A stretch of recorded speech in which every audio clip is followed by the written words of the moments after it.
भैया, एक काम करो, आपके पास जितने भी कंबल है ना सारे दे दो और पैसे बता दो। मैडम आप ये सारे कंबल खरीदोगे? हाँ, क्यों नहीं खरीद सकते हैं क्या? नहीं नहीं, खरीद सकते हो ना। मुझे गिनने पड़ेंगे, आप 5 मिनट दो, मैं गिन के बताता हूँ आपको। ठीक है, बस थोड़ा सा जल्दी करना। हाँ।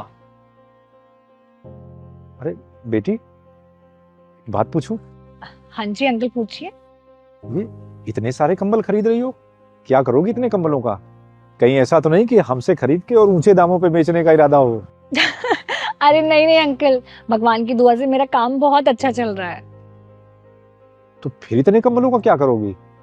वो अंकल, मुझे अपनी हर महीने की इनकम में से थोड़ा सा हिस्सा किसी को देना होता है, तो बस इसीलिए। पर बेटी, इनकम का हिस्सा और दान, कंबल, मैं कुछ समझा नहीं। अंकल, पूरे महीने की कमाई में से कुछ हिस्सा मैं मंदिर में चढ़ाती थी भगवान को। पर पिछले महीने ना मेरे साथ कुछ अजीब सा हो गया। क्या हुआ? पिछले महीने भी मैं हर महीने की तरह मंदिर में चढ़ावा चढ़ाकर वापस आ रही थी। तभी मुझे एक भिखारी मिला। उसने बोला कि मैडम बहुत भूख लगी है, कुछ खाने को चाहिए। तो मैंने उसे 100 रुपए दे दिए और मैं घर आ गई। और उसी रात मुझे सपना आया और सपने में भगवान जी आए। और उन्होंने मुझसे कहा कि बेटा, इस महीने का हिस्सा पूरे 100 रुपए मुझे मिल गए हैं। उसके बाद मुझे कुछ समझ नहीं आया। मैंने बहुत सोचा कि इतने महीनों से मैं भगवान जी का हिस्सा चढ़ाकर आती हूँ, आज तक वो मुझे कभी सपने में नहीं दिखे। और यही मैंने एक भिखारी को खाने के लिए 100 रुपए दिए, वो सीधा भगवान जी के हिस्से में चले गए। और तभी मुझे रियलाइज हुआ कि असली दान वो नहीं है जो हम मंदिर में चढ़ा के आते हैं। असली दान तो वो है जिससे हम किसी जरूरतमंद की हेल्प करते हैं। और आपको तो पता ही है ना, अब ठंड भी कितनी बढ़ गई है और रात को रोड पर कितने सारे लोग सोते हैं। तो इस बार इस महीने के हिस्से से मैं कंबल खरीद रही हूँ उन लोगों के लिए। बेटी, आप जैसे लोग ना दुनिया में बहुत कम हैं।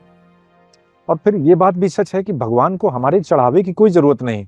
और फिर हम होते कौन है भगवान को कुछ देने वाले? उल्टा हमारे पास जो कुछ है सब खुद ही उन्हीं का दिया हुआ है।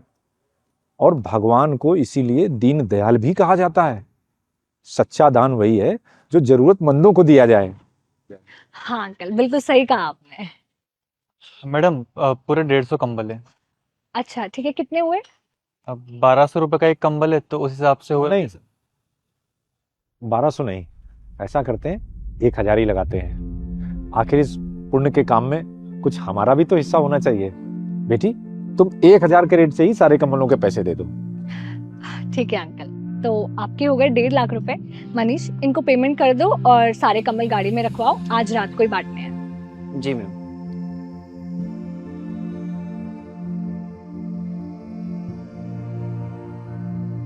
ये लीजिए अंकल जी, 1.5 लाख रुपए। ये सारे कंबल गाड़ी में रखवा दो। जी, आइए।